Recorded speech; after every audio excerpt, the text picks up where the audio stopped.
Bueno, egun hon, hasieran saio honen, prestakutza saio honen helburua aipatu nahi dut, eta helburua da, labur eta garbi erranta, haur gaztetxoen euskarazko hizkuntza sozializazioan, hau da, euskal hiztun bilakatzeko bidean, aisialdiak duen eragina azaltzeko marko teorikoa eta metodologikoa azaltzea. Hau da, nola ulertu dugun prozesu hori modu teorikoan, eta betaurreko teorikoak oso baliagarriak dira, gertakariak ikusteko modua baldintzatzen digutelakoz, gero azalduko dizuedan bezala, eta gero metodologikoki ere nola heltzen aldiogun gertaera honi, aisialdiak haur gaztetxoen hiztun bilakatzeko bidean duten eragina ahalik eta handiena izan daiela ziurtatzeko edo hobeki probesteko. Eta lehenik gogoeta bat proposatu nahi dizuet. Eta gogoeta horren lehenbiziko esaldia nire barne nolabait burutazioa da, haunistan pentsatzen dudana, bai inozoak ginen gaztetan. Duela 50, 60 urte abiatu zen euskararen erabilera soziala berreskuratzeko proiektu kolektiboa, eta deus guti genekien orduan hizkuntza bat nola berreskuratzen den, ikertuta ere etzagon, aski ongi ikertu da hizkuntza bat nola galtzen den, baino arron gutitan ikertu da hizkuntza bati nola eusten dion, nola lortzen duen eustea komunitate tipi batek, edo nola lortzen duen galbidean zegoen hizkuntza hori berreskuratze bidean paratzia. Ez genuen eredurik, ez genuen teoriarik, eta oso sen honez abiatu ginen. Baina, hasiera horretan, egiatzat jo genituen zenbait axioma, denboraren joanian konturatu gara ez zirela hain egia. Adibidez, euskara eskolan sartuta, salbatuta egongo da. Hala zioen axioma horietako batek. Eta eskolan bezala pentsatzen genuen telebistan, administrazioan, baina eskolan bereziki itxaropen handia ginuen. Eta uste ginuen behin aurrak eskolan hasita euskaraz denbora kontua zela, espera dezagun, hamarkada bat, eta horiek aterako dira mundura, aterako dira gizartera, eta euskaraz baitakite, euskaraz eginen dute. Pasatu dira 4 hamarkada, ikastoletatik eta B-eredutik belaunaldiak atera dira, eta ikusten dugu, kontxo, ez dela hain automatikoa, ez dela. Edo pentsatzen ginuen, aurrei eskolan euskaraz irakasten bazaie, euskaraz egingo dute eskolatik kanpo. Ze guti genekien komunikazioaren izaeraz, ez? Gelaren barnean eratzen den egoera komunikatiboak, jolastokian eratzen denarekin. Beraz, zergatik uste ginuen transferentzia zuzen eta automatikoa gertatuko zela ikasgelatik. Dakigula, badakigu ezin dugula hori automatikoki gertatuko dela espero. Horrek ez du erran nahi, ezin dugula provokatu hori gertatzia, ezin dugula ikertu ere zein diren alderdi egokienak hori gerta dadin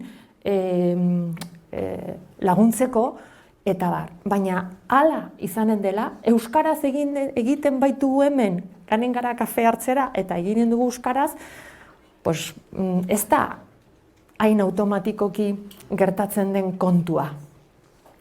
Eta uste ginuen, eta nik hau aditu izan diet hainbat soziolinguistikari, hizkuntza berreskuratzeko prozesua, galtzeko prozesua alderantziz ibiltzea baino ez da. Eman diezaiogun bueltak altzerdin bati ematen zaion bezala. Alderantziz para dezagun egoera eta euskara berreskuratuko da.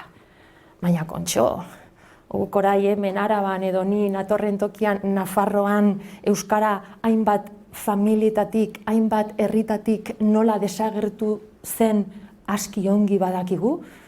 Euskaraz egiten ziren harremanak erdarak hartu zituen, gaztelaniak hartu zituen.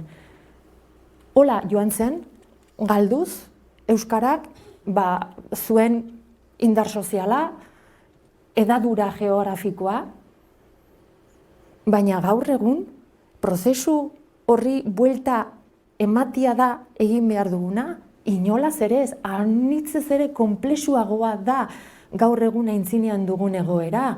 Behar dugu euskara, hizkuntza historikoa berekia berreskuratu, haren erabilera soziala hedatu eta berreskuratu, baina hori egin behar dugu gaztelaniaren ezagutza unibertsala eta umeenari naizelarik, umeen euskara gaztelaniaren ezagutza bermatzen dela, ezein gurasok ez du nahi haren umiak gaztelania ez jakitea, beraz hori ere bermatu behar da, eta gainera poliglotizazioa ere bermatu behar da, hau da, atzerriko hizkuntza bat behinpin ikasi behar dute. Beraz, hizkuntza panorama honitzez ere konplexuagoa da. Ez da hizkuntza bat zegoen tokian ura kendu eta bertze bat paratzea. Baizik eta nola berantolatzen ditugun gure hizkuntza nolabait hizkuntzen tokiak hori posible izanen dela bermatzeko. Hau da, haur gaztetxoek euskaraz jakinen dutela, euskaldun hasiko direla, gaztelania ere ongi jakinen dutela, eta gaztelania ez ezik, atzerriko hizkuntza bat behinpin ere ongi jakinen dutela. Hori da desiragarria, baina desiragarria gaur egun den hori haunitz ere konplexuagoa da duela 50, 60, 100 urte zegoen egoeraren aldean. Orduan, egungo haur euskaldunak pentsa dezagun nolakoa diren, zertaz, hori dira gure adintaldea horrekin ari gara, adintalde horrekin. Egungo haur euskaldunek ez dute orain hamarkada batzuetako euskaldunekin, euskaldun jendearekin zerikusirik. Eta arestian aipatu datzuetan kontu horregatik. Zenbait hizkuntzarekin dutelako harreman ohikoa. Duela 100 urteko euskaldunak euskalduna ziren, oraiko aurrak ere bai, baina oso hiztun tipologia ezberdinetakoak. Duela 100 urtekoak, euskara jakinen zuten familian, auzoan, hizkuntza ikasi zutelakoz, hizkuntza baliatzen zuten seguruenik haien eguneroko egin beharretarako, agian salerostetarako gan behar zuten plaza erdaldun batera eta gaztelania jakinen zuten ongi edo gaztelania ez ziren moldatzen, ez zelakoz beharrezko agian bizi ziren tokian gaztelania, baina gutxi gora bera tipologia horretako jendea zen.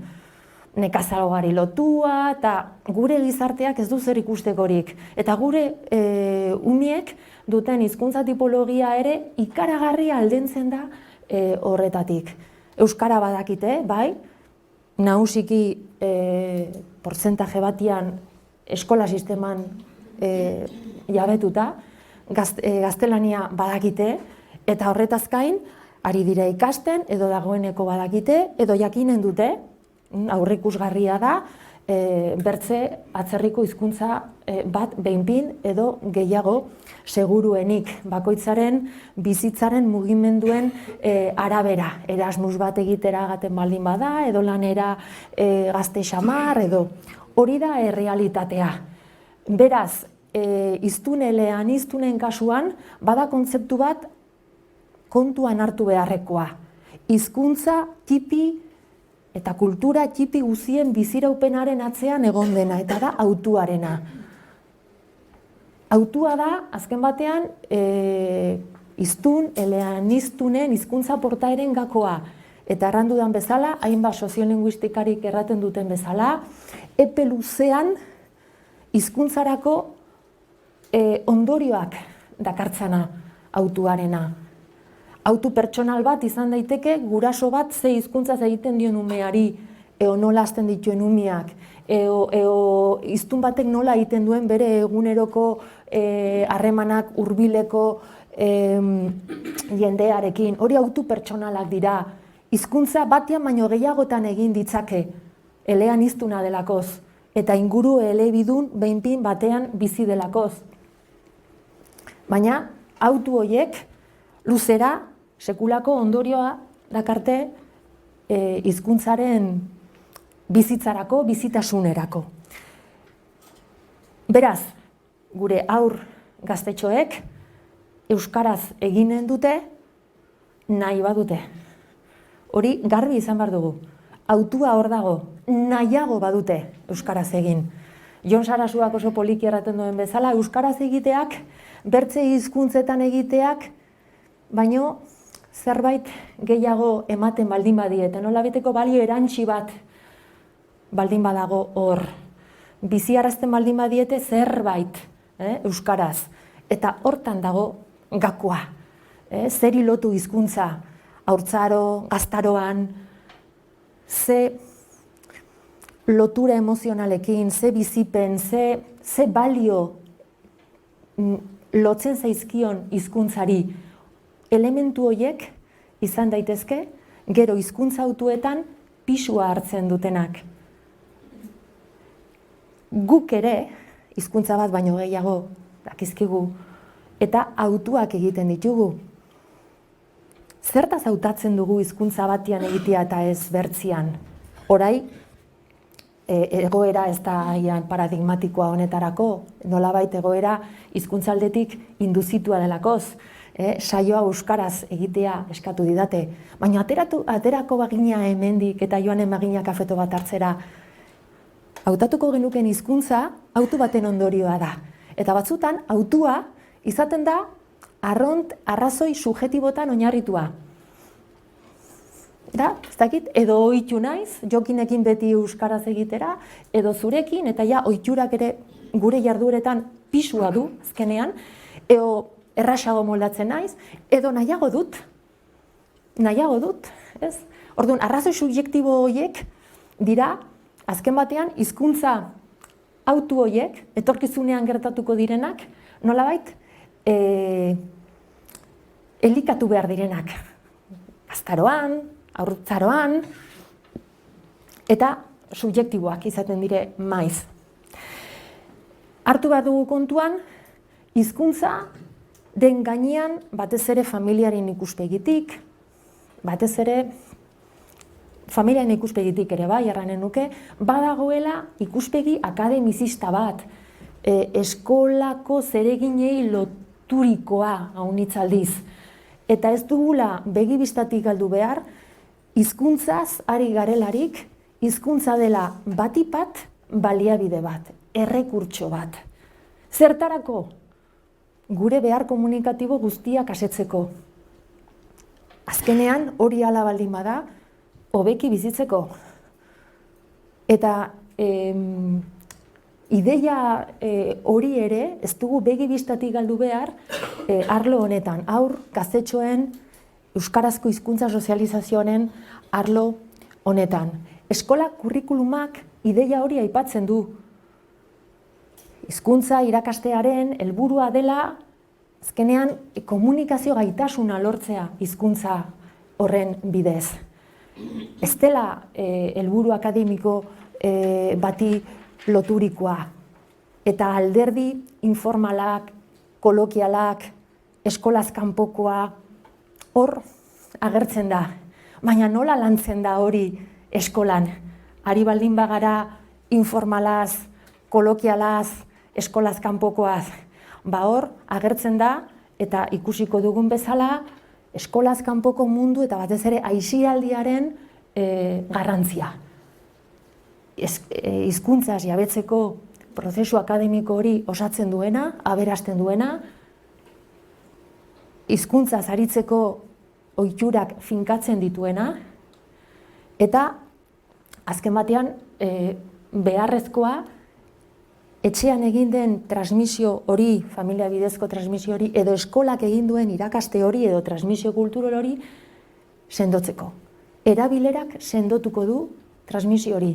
Ezin dugu pentsatu, transmisio izan familia bidezkoa, izan eskolak egiten duena, bere horretan aski dela,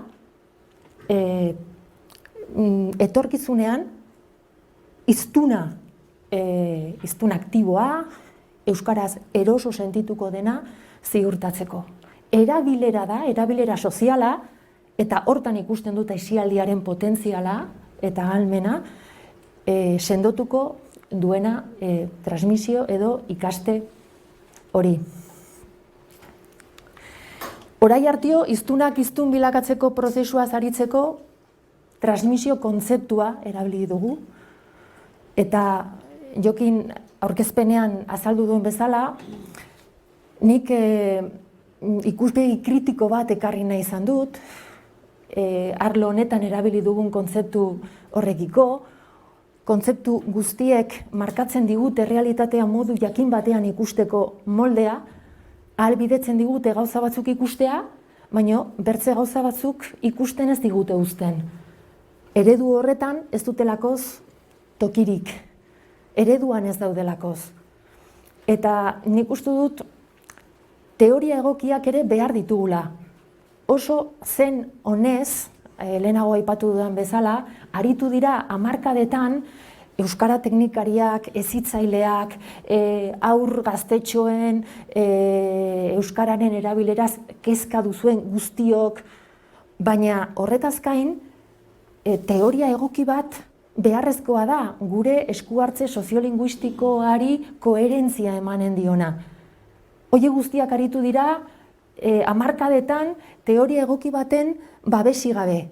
Eta nire ekarpenak nahi izan du alde batetik goazen hau molde teoriko batean azaltzea, zergatik erraten dugun aisialdia beharrezkoa dela hiztun bilakatzeko prozesu horretan, ze arrazoi duen, ze faktorek, ze alderdi jokatzen duten hizkuntza sozializazioaren bidean. Eta gero metodologikoki hori nola lantzen alden. Orduan, labur-labur azaltzeko zein izan den nik proposatu dudan ikuskera aldaketa edo paradigma aldaketa, eskema bat azalduko dizuet, azaltzen duena ze aldaketa dagon transmisiotik sozializaziora. Bi kontzeptu hauek nolabait labur biltzen dutelako pixka bat aldaketa paradigma hori. Kontuan hartuko ditugu kontzeptua, eraginguneak, eragileak eta xedea. Eta transmisioaren paradigma batetik heldu gara. Transmisio edo transfer, nazioarteko literatura zientifikoan, kontzeptuak erabili izan dira eta kontzeptu hauen atzean badago ideia bat. Norbaitek duen zerbait, kasu honetan hizkuntza, bertze bati ematen dio.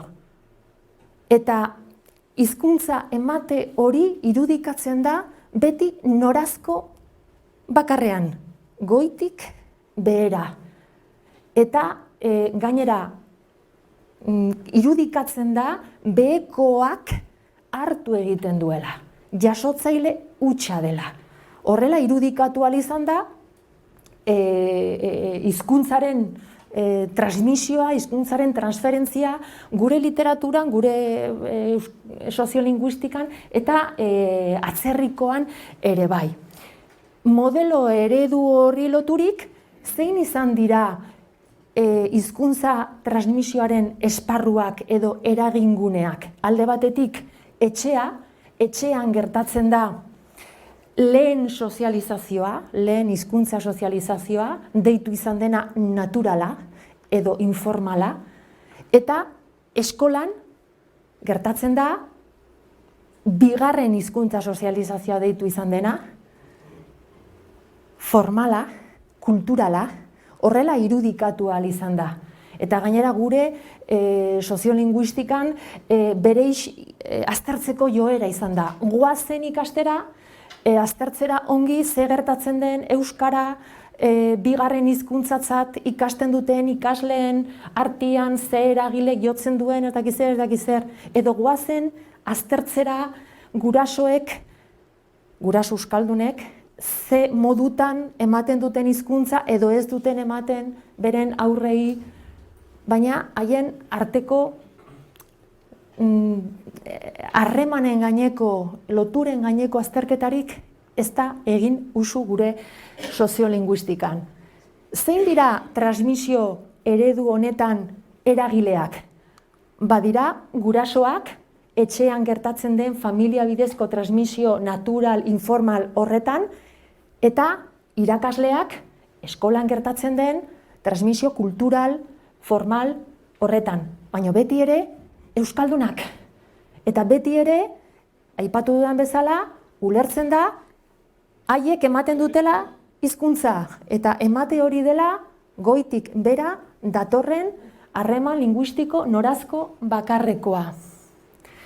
Eta zein da xedea transmisioaren paradigma honetan? Familia bidezko transmisioari dagokionez, euskara ama hizkuntza izatea. Aurrek hartze euskara lehen hizkuntza moduan, etxean, familian. Eta bigarren transmisio molde kultural, formal, eskolan gertatzen den horretan, hizkuntza jabetzia, euskara ikastea. Bueno, hau da, hitz gutitan eta labur emanta indarrean egon den ideia, modeloa, nola errateko, duela gutxi arte. Eta hori da, nik nire ikerlanaren bidez auzitan paratu izan dudana, eta paratuko datzuet orai pixka bat zein den zutabe aldaketa, paradigma aldaketa honek dakarren nolabait aldaketa, ez? Kontzeptu moduan, nik proposatzen dut abiatzea sozializaziotik, hizkuntza sozializaziotik. Sozializazio kontzeptuak irudikatzen duena, aztertzen duena da, nola bilakatzen da hiztuna hizkuntza komunitatearen kide.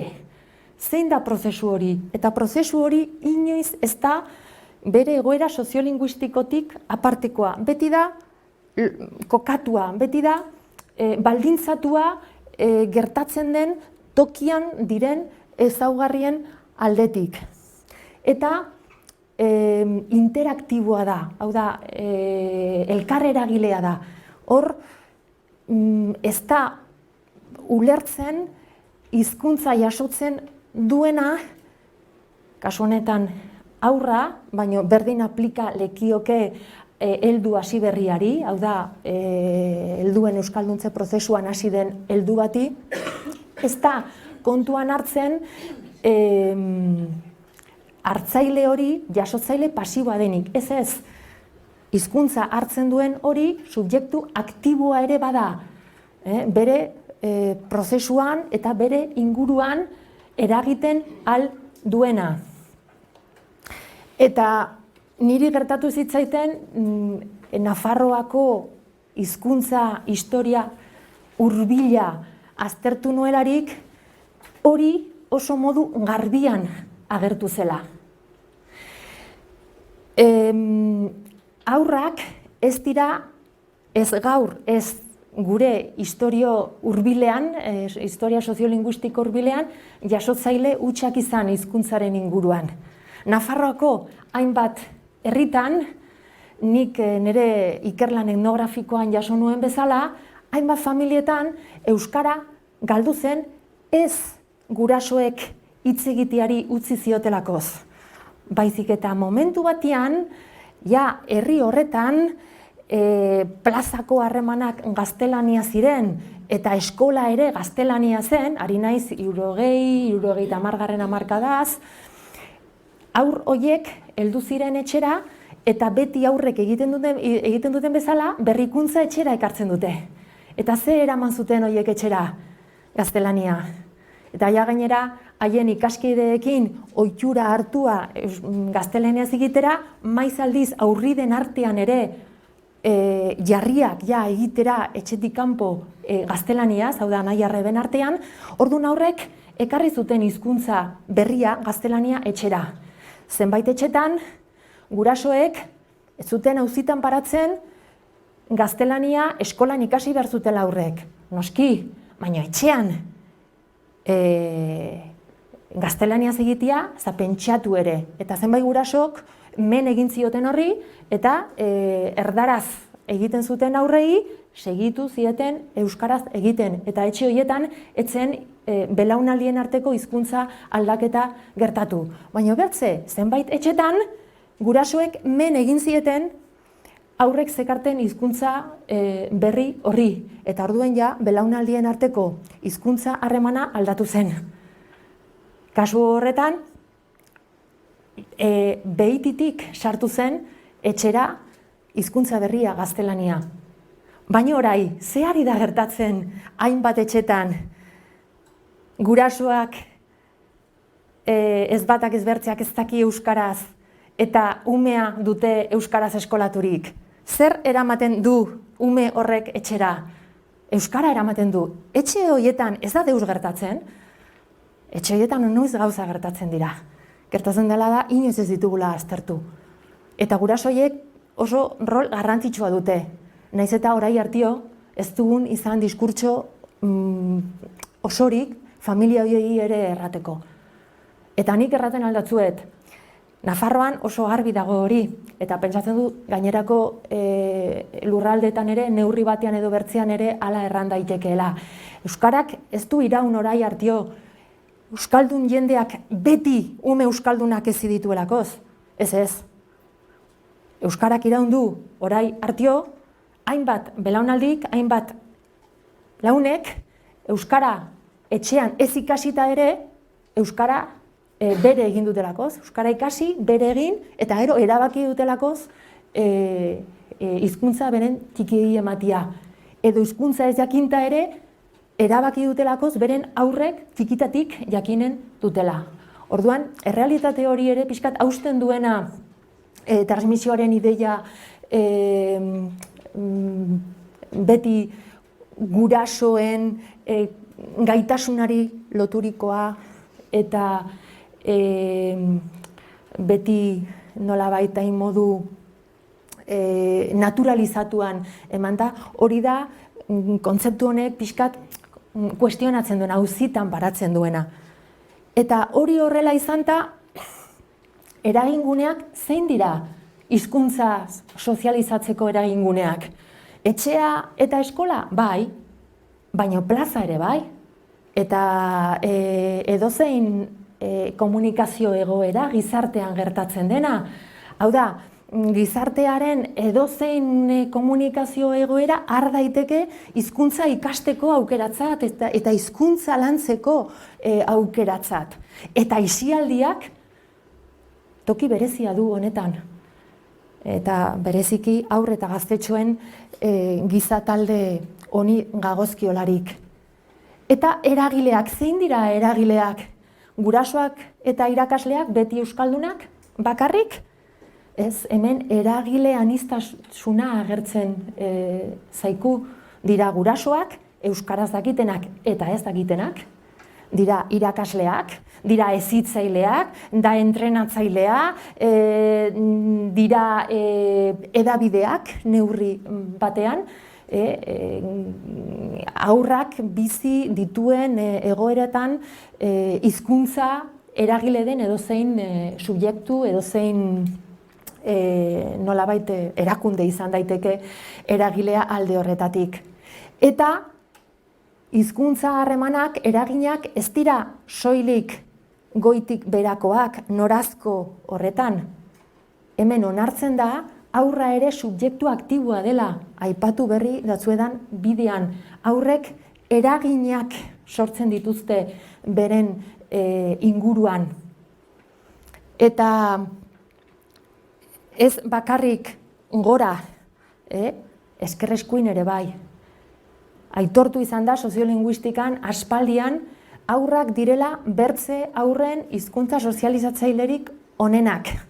Jakin badakigu, gure inguruak adibide pila ematen dizkigulakoz, hiztun baten hizkuntza portaerak direla antzekoagoak beren adinkideenen gandik, ezen ez bere gurasoen gandik.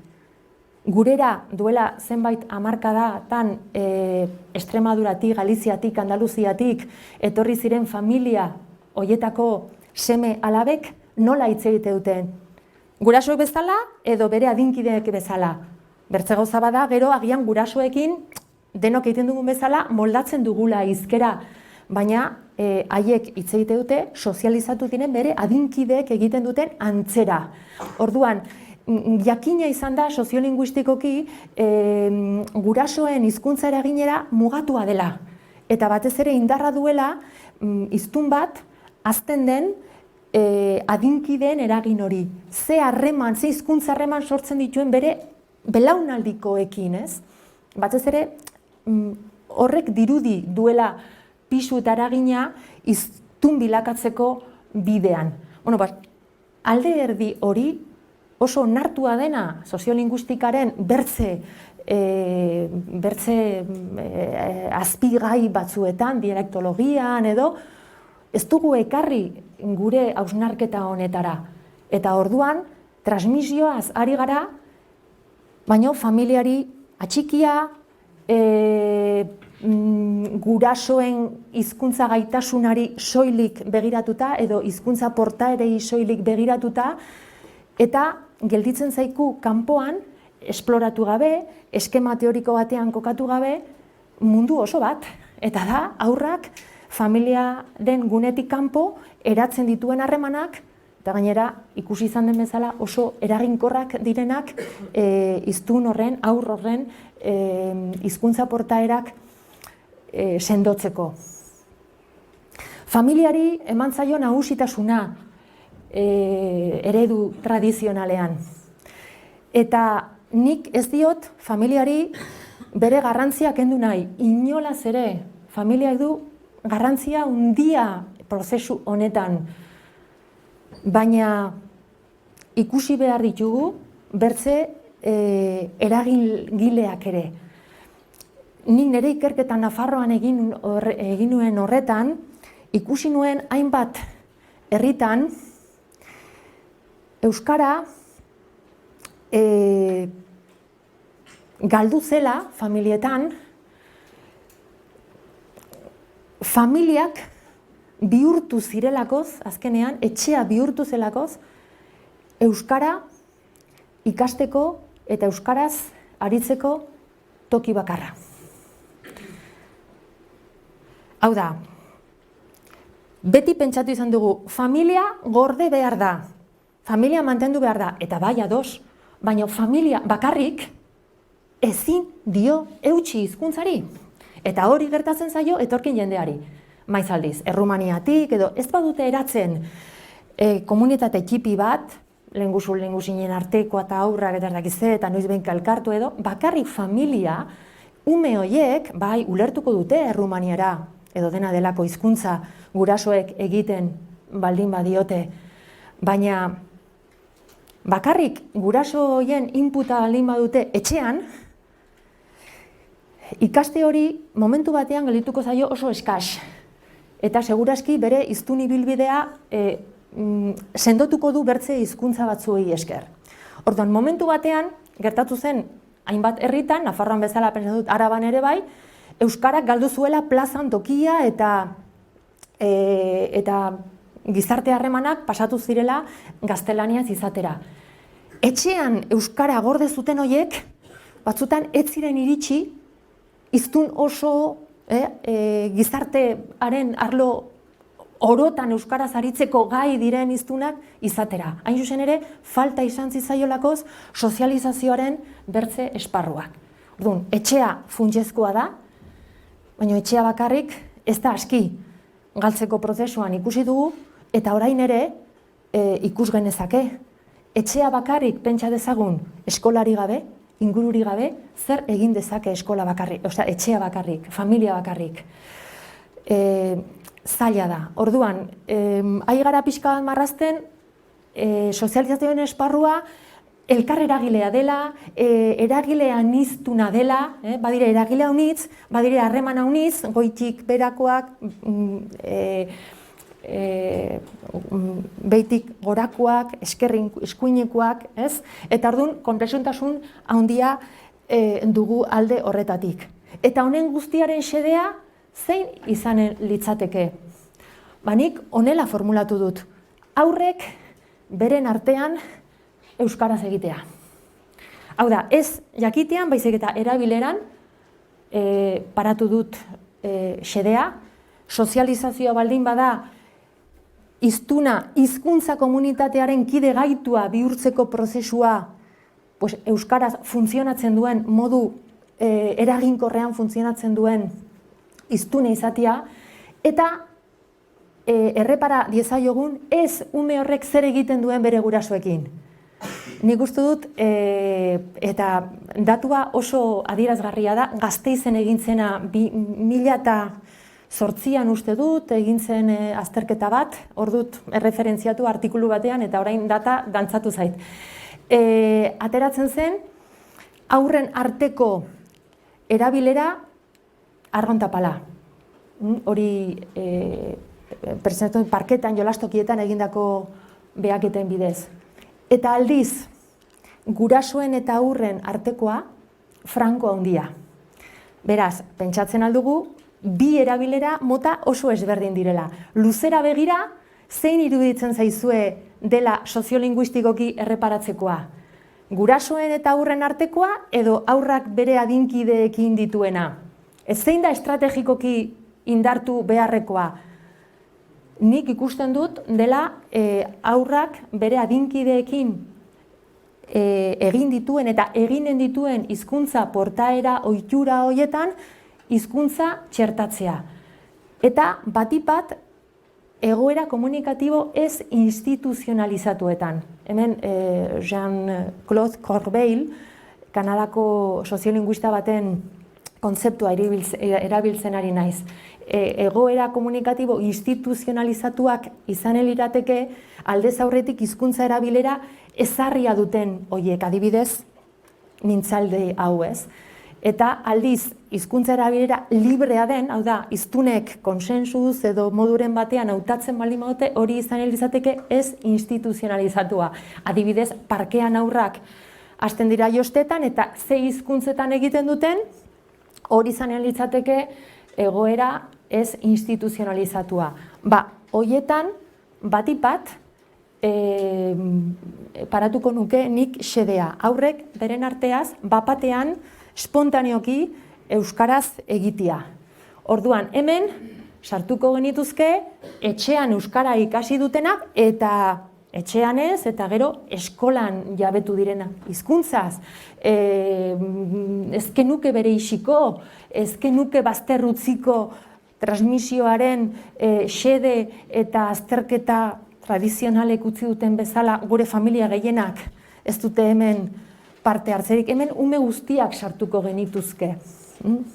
Orduan, hau izan da eskema teorikoa pixka bat, goazen ikustera pixka bat seki hemen agertzen diren hainbat alderdi eta gero metodologikoki nola implementatzen aldiren. Xedea birformulatu dugu, eta hau importantia da. Batez ere xede honetarako aisialdiak duelakoz garrantzia handia eta zer egiteko eginkizun eztabaida ezina. Formulatu dugun bezala, haurrek beren adinkideekin komunikazio egoera ez instituzionalizatuetan euskaraz aritzea. Kontxo, eta zeren araberakoa da hori euskaraz modu espontaneoan autuz egitea? Pues, badakigu eroso egitean dagola elementuren bat, ez? Baina eroso egitea batzutan ez da abia puntuzko egoera bat. Eroso egitea da, hizkuntza horretan egitearen ondorio bat. Eskuratzen dena, eta denoi gertatu zaiku. Ez gara aritzen hizkuntza batean, etxean ikasi ez dugun hizkuntza batean, edo txikitan ikasi ez dugun hizkuntza batean eroso lehenbiziko momentutik. Bakigu zenek osoa den, eta ze arraro sentitzen zaren, eta ze inseguru sentitzen zaren, ongi ez dakizun hizkuntza batean mintzatzen.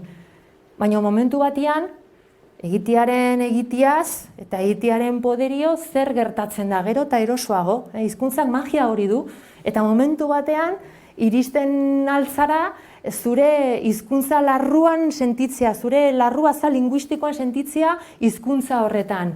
Eta sentitzea hizkuntza horrek balio dizula, esan nahi duzun guztia, esan nahi duzun xehetasun guztiekin errateko. Eta hori da ahalmen ikaragarria. Hori ez da gertatzen egun batetik bertzera. Horren atzean dago hizkuntza sozializazio prozesu oso bat. Guk orai ikusten duguna da aurrei dagokiena, baina edozein helduk hizkuntza berri bat eskuratzen duelarik pasatu behar du hizkuntza sozializazio prozesu batetik. Eta ongi burutzea da nolabait hizkuntza horretan eroso aritziaren gakoa. Hizkuntza horretaz mintzatzen den giza taldean modu eraginkorrean parte hartzeko gakoa. Orduan, ze beharko litzateke edo hizkuntza ororekin izanen litzateke beharrezko hau. Gu euskaraz ari gara hau lantzen eta euskarari dagozkio, baina edozein hizkuntzari aplika lekioke hau.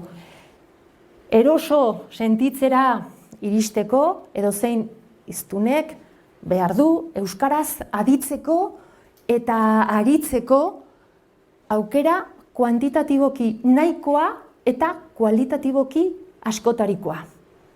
Kuantitatiboki nahikoa da, eta hori badakigu hizkuntza bat ikasteko eta hizkuntza horretan kontxo erosotasuna hartzeko, ez da noizbehinka entzuten dut, noizbehinka aritzen naiz, ez behar da, harreman usua, nahikoa, hor input eta output maila bat behar da.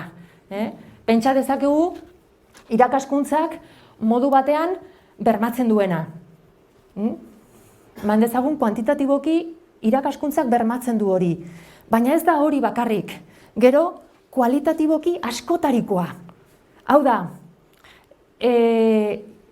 hizkuntza praktika eraman behar da arlo gehiagotara.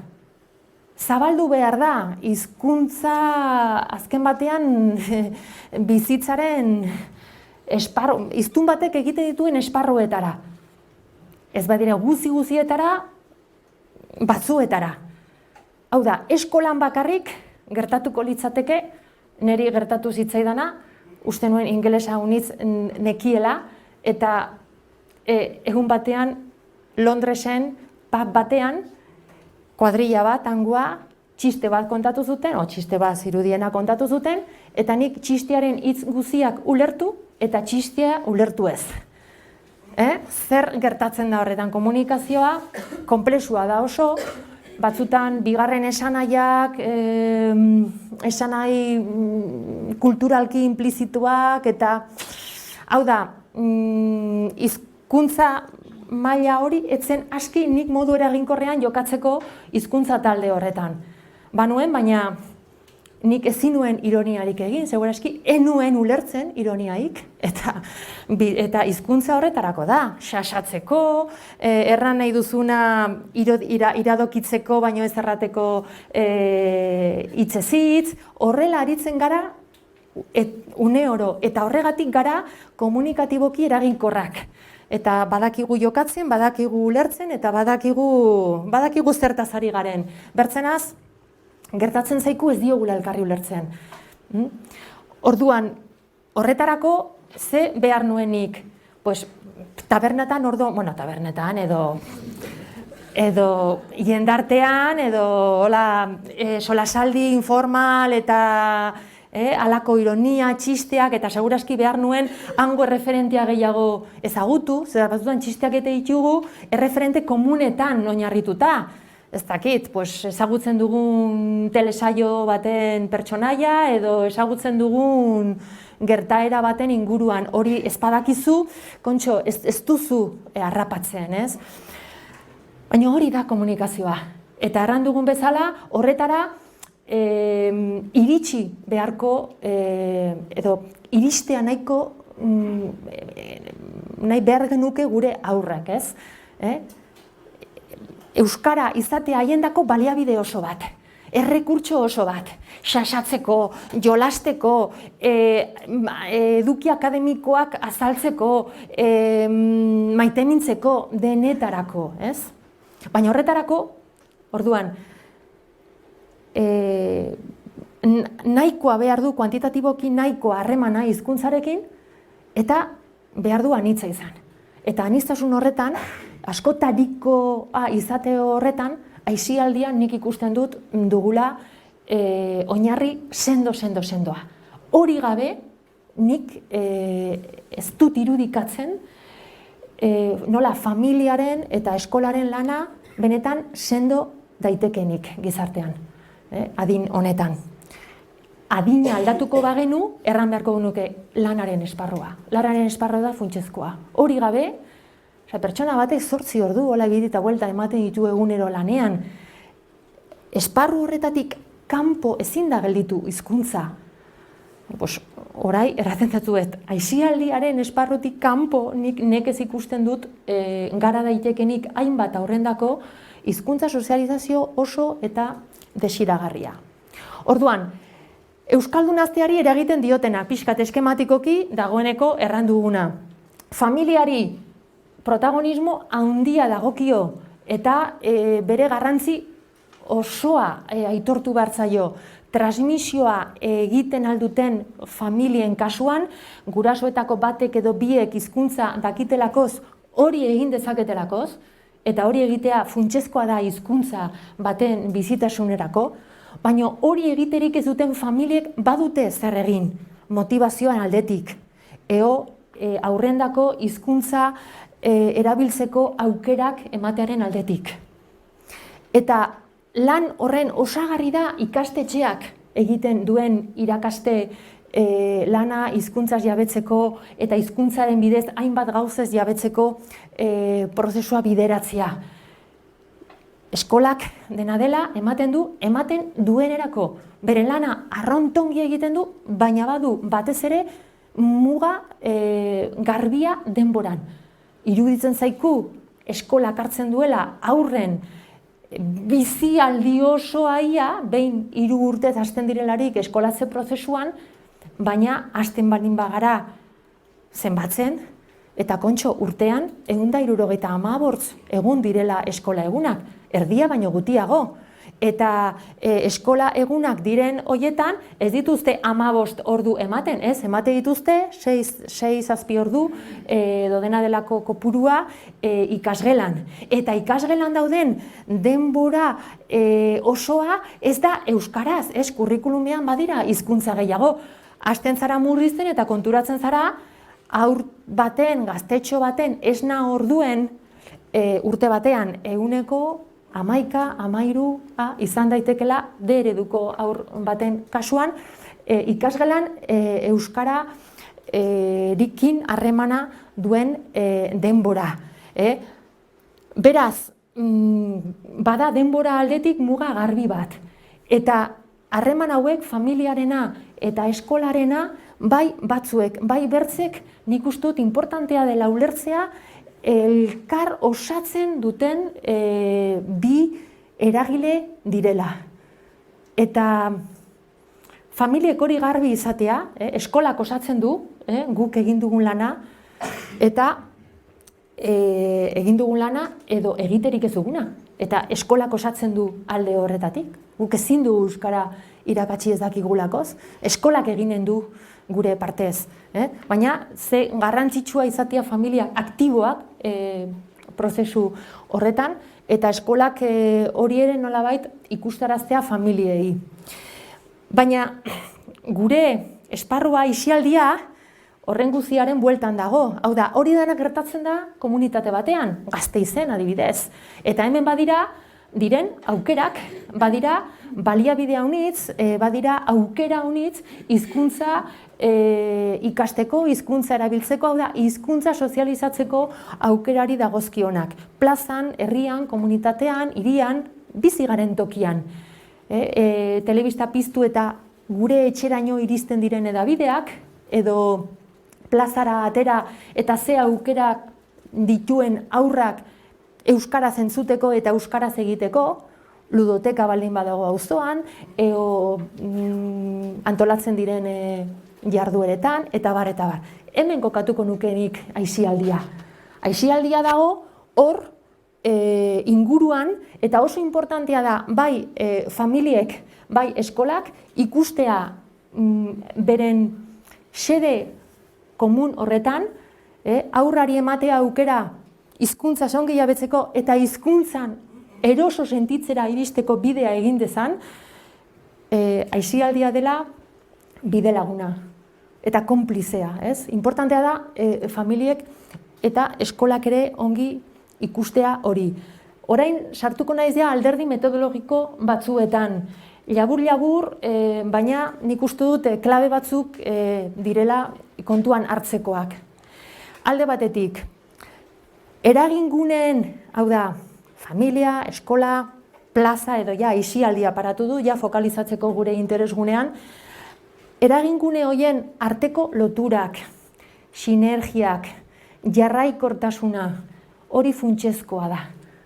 Nik ikertu dut Nafarroan gaur egungo aurren hizkuntza sozializazioa bi toki ezberdinetan, alde batetik Iruñean eta bertze alde batetik Baztanen, Irurita herrian, eta ondoriak oso ezberdinak izan dira.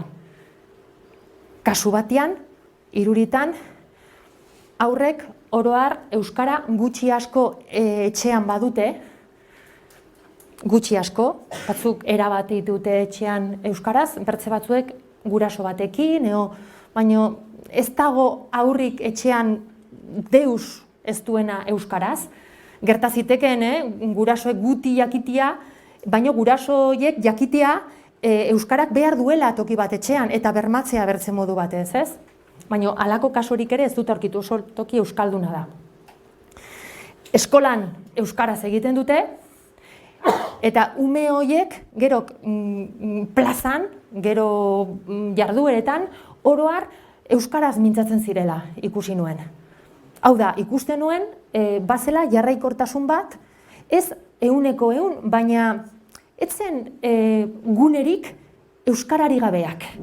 Edo baldin bazen oso tipia, adibidez, musika eskolan eskaintzen ziren irakasgaiak edo aur horrek egiten zituenak ez ziren euskaraz. Baina, bueno, astean ordu bat, astean 2 ordu, gero konsumo kulturala ere ez zuten erabat euskaraz. Nafarroan euskarazko telebista kateak ez dira hemen bezain eskuragarri, baina oro har ikusten nuen gakoa zela familiatik hasita hizkuntza bazuela jarraikortasun bat.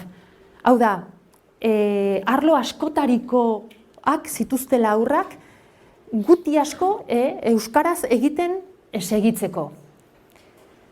Hau da, ikusten nuen komunitate horretan, herri horretan, aktiboa zela familia, eraginkorra zela eskola, baina gero komunitateak berak bazuela egiletza edo agentzia sozializatzaile garrantzitsua. Eskaintzen zituen jardueren bidez, aurren eskura paratzen zituen baliabideen bidez, eta hori dena beharrezkoa da. Ez 100%, baina aldala zerbait bermatu behar da alderdi guztietan. Komunitatearen agentzia sozializatzaile hori azken batean. Zer gertatzen zen Iruñean? Bazirela aurrak, etxean, agian zerbait edo asko euskara zutenak, gero eskolan bazuten, naiz eta etzen Iruritan bezain betea, erdarak bazuelakoz, naiz eta deredua izan tokia handia aurren eta aurren arteko harremanetan eta espazioetan, baina eskolaz kanpoko mundua batzuetan zen euskararako eremu hutsa. Hau zen, euskara den aukerak beren egunerokoan ziren irla batzuk, ez zion jarraikortasunik. Orduan, azkenean, hizkuntza ohituretan horrek bazuen ondorioa. Aur horiek ez ziren modu nagusian, adibide bat edo bertze kenduta, ez ziren iritsi haien arteko euskaraz mintzatzera edo harremanak euskaraz egitera. Eta nik horretan ikusten nuen alderdia. Nolabait, eragingunen arteko lotura falta, utxarteak ziren, eta hizkuntza sozializazio prozesuan utxarteak, utxuneak, azken batean, ez? Etzen aski sendoa. Orduan, azken batean pentsatu behar dugu, bai plaza, bai familia, bai eskola, hizkuntza sozializazioaren prozesuan elkarri eragiten dioten, eta banaka edo bereizika hartu ezin diren arloak dira. Eta modu nolabait bateratsu jokatzen dute. Batera jokatzen dute prozesu horretan.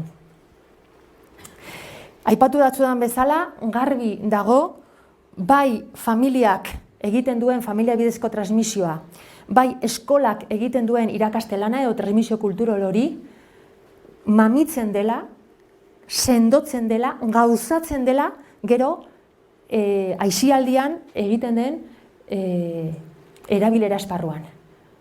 Berdinkideekin edo adinkideekin, harreman informal, kolokialak, hau da, eskolaz kanpoko espazio, gune, ludiko eta sozial hauek dute garrantzia arront handia, bi bideetatik egiten den hizkuntza transmisio hori sendotzeko. Hori gabe, hizkuntza sozializazio prozesua egon daiteke, ez osoa, erren edo ez aski. Bermatuko litzateke agien kuantitatiboa, baina kualitatiboa faltatuko litzateke. Familiari dagokionez eta aisialdiko eragileek, nola bertze erakunde eragile batzuek ere, eskolak adibidez, badu erantzunkizuna hori ikustaraztea familiei, ez?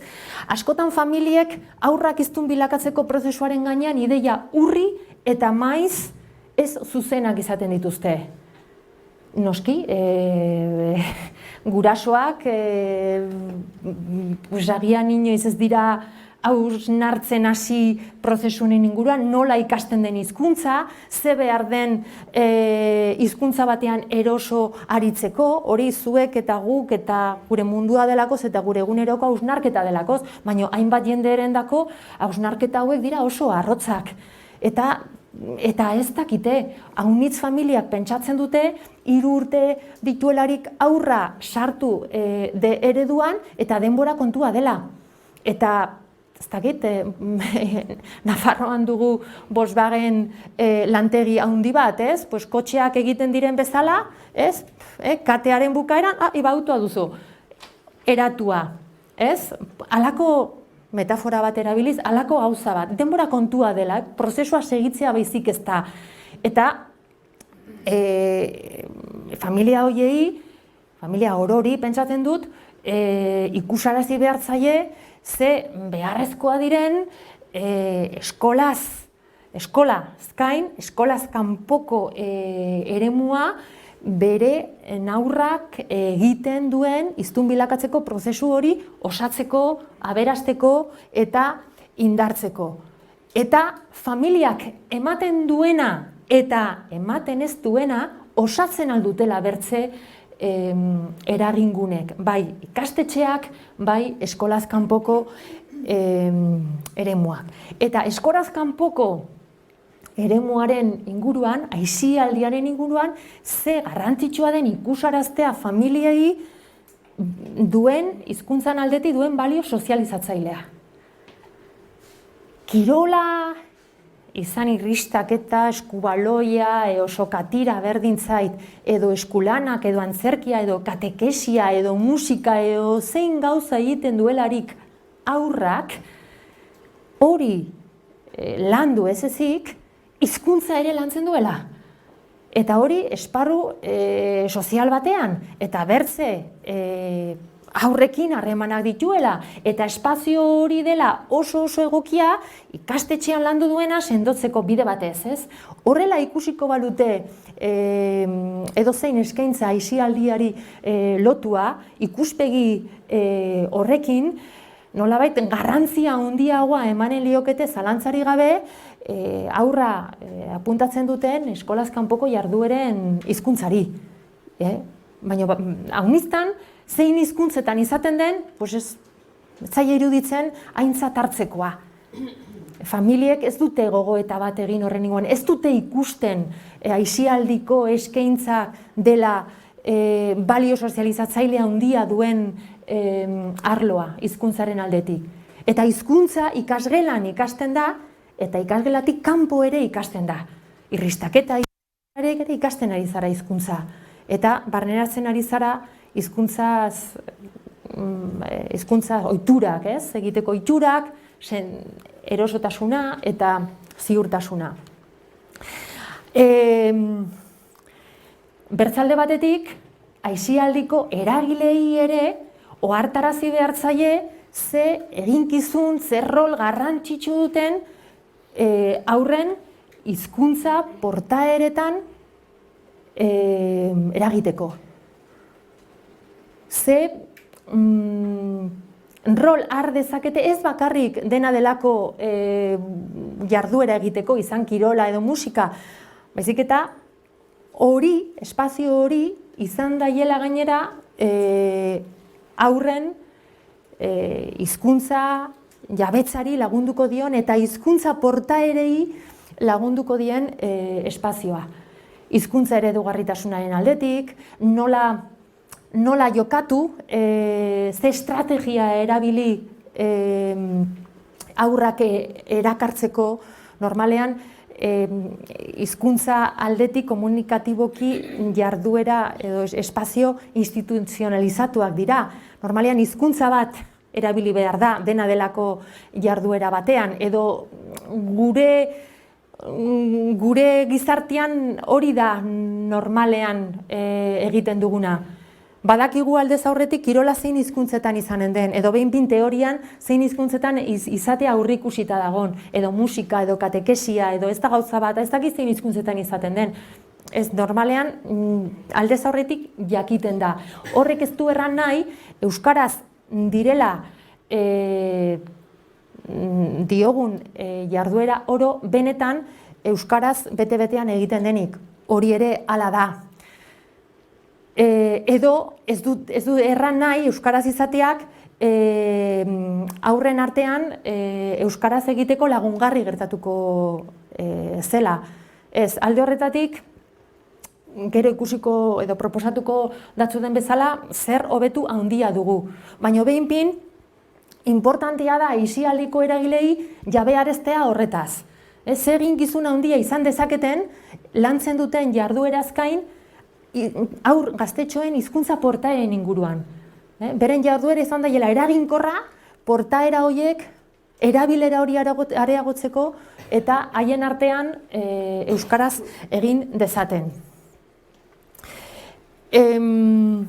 Azken batean, importantea da, aisialdiaren esparruan ari garelarik, aurren arteko harremanen arloa. Nik deitu izan ditudanak harreman eszentrikoak.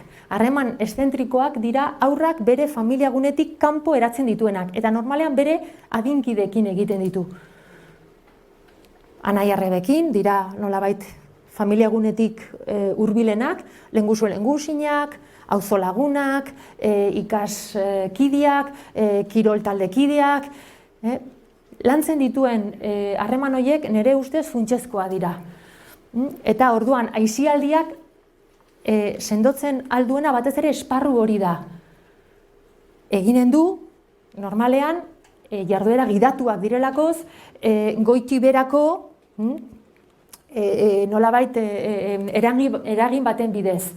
Baina eragin horrek, izan hezitzailea, monitorea, edo dena delako gidari dagoela jarduera batean, horrek helburu izan beharko luke, nolabait gure interesen ikuspegitik, berdinkideen artean sortzen diren harremanak euskaraz izatea. Eta horretarako estrategiak, jolasak, badugu hor zer landua. Eta oso material interesgarriak dagoeneko plazaratu dira, adibidez, hau jolasa baino gehiago da, gida, alde horretatik heldu dira. Eta ezin dugu begi bistatik galdu, haurren erabilera bapateko hori bere berdinkideekin jarri dugula xedea. Horretan eragin nahi dugu.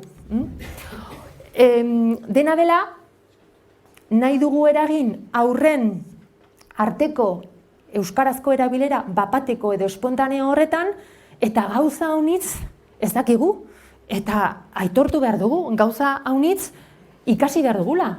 Ikasi behar dugula ikerketaren bidez, edo saiakera eta hutsa, eta programak abiatu, ea asmatzen dugun, ea alderdi honek funtzionatzen duen, adibidez, ez dakigu nola gertatzen den haur talde batean euskara edo erdera izatea harreman hizkuntza, kontu kuantitatibo hutsa da.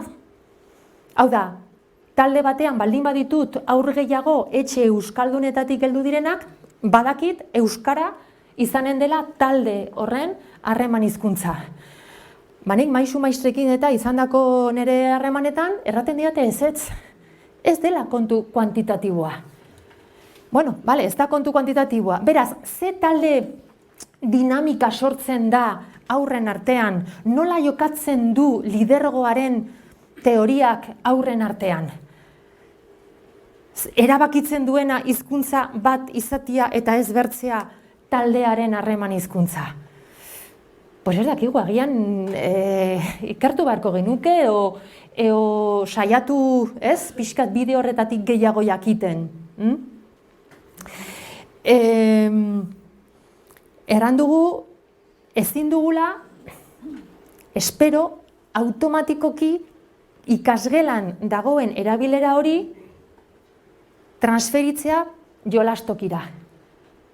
Baina laguntzen aldugu horretan, bai, badakigu ezin dugula automatikoki hala izanen dela espero, baina ezin dugu deus egin, ezin dugu behin ikastalde batean finkatu baldin bada erdera izatea haien hizkuntza komunikazio eremu ez instituzionalizatuetan, adibidez patioan, ez dago modurik hori aldatzeko?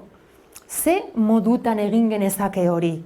Hori da, nik uste dut ikerketari gaur egun galdetu behar zaiona alde horretatik. Jakiteko, aisialdiak ere nola laguntzen alduen honetan. Eta nik badut hipotesi bat, uste dut, aisialdiak honetan rol garrantzitsua duela. Eta nik uste dut,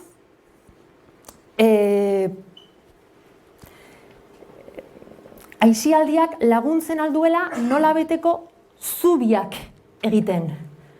Ikasgelan gertatzen den hizkuntza erabilera horretatik, jolastokian gertatzen den horretara. Eta nola laguntzen aldu aisialdiak? Euskaraz proposatzen diren, baina importantea da, nire ustez, haurrak ez sentitzea erabilera induzitua dela, sentitzea, irudikatzea dagoela erabilera libreko egoera batean, naiz eta hola ez izan, eta hori ongi daki jarduera gidatzen duen hezitzaileak, monitoreak, edo entrenatzaileak, edo dena delako gidariak, eta estrategia batzuk izan horretarako, eta eman aukera zenbait jarduera ludikotan, kirola edo bertze arlo batzuetan oinarriturik, euskaraz aritzeko. Eta oso modu egokian dinamizatuak gainera. Hizkuntza dinamizazio bizia, hizkuntza erabilera dakarrena, inplikatzen dituena hiztunak, hori adibidez izan liteken ere idurikotz, elementu bat lagungarria ikastalde bat gero nolabait denbora baten buruan, bakarrik, gidaririk gabe, hezitzailerik gabe, hasteko eroso sentitzen espazio horretan euskaraz. Horretarako, aipatu dut beharrezkoa dela nire ustez egoera komunikatibo horiek duten izaera instituzionalizatua lausotzea pixka bat.